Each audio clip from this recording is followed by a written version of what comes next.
Hey guys, welcome back to another video. My name is Callum and I like to talk about films, music and pretty much anything media related. Now, I'm going to do another Blu-ray 4K update. Haven't done one of these in a while, stuck to my promise, but I've got 4 new releases here. Well, they're not new, but they're new to me, so why not do one? First off, we have The Town, directed by Ben Affleck, I believe.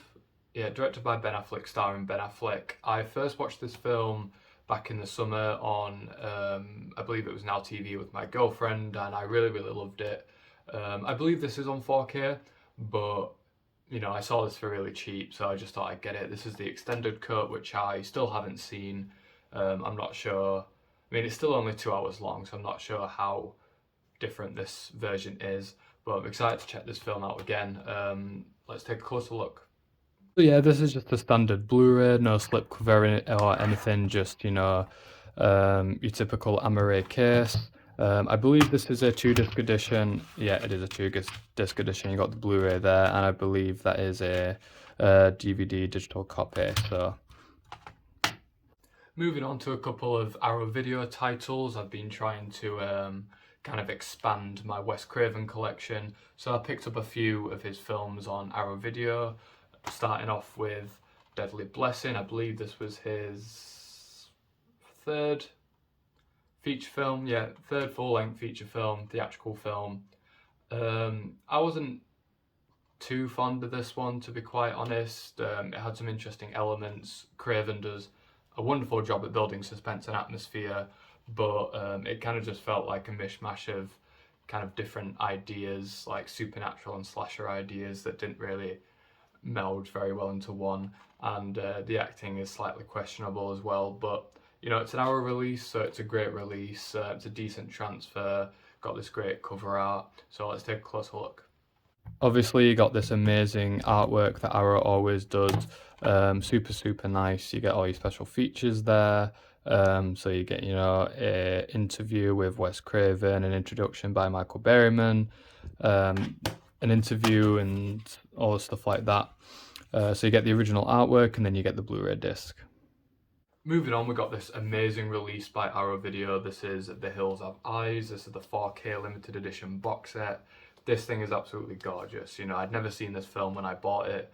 So even though I was, kind of unfamiliar with the film, I just saw this edition and I just had to get it. It's such a beautiful edition. So let's take a closer look at it. Just feast your eyes on this amazing artwork. This artwork is absolutely incredible.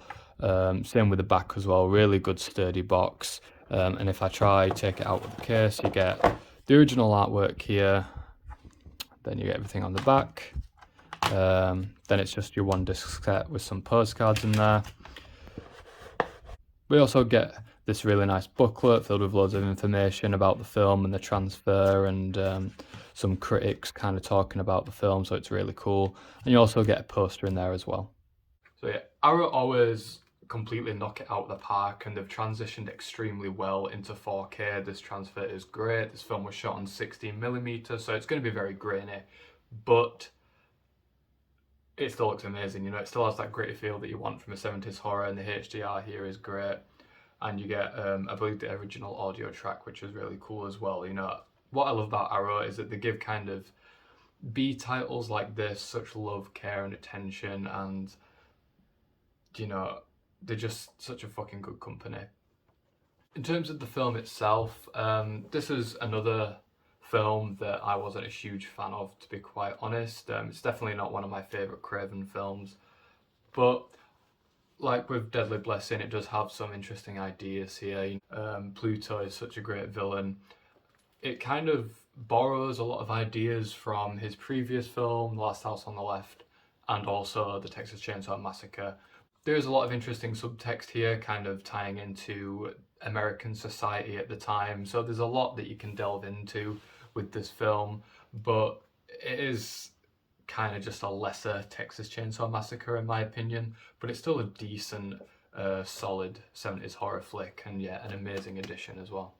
So the last edition I have for you today is an actual new release of a new film, a film that I didn't get the chance to see in cinemas, but it was one of my favourite directors, so I had to pick it up.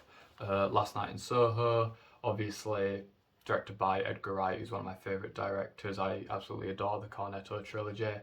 And, you know, the fact that he was going headfirst into horror, it was something that I was really excited and intrigued about.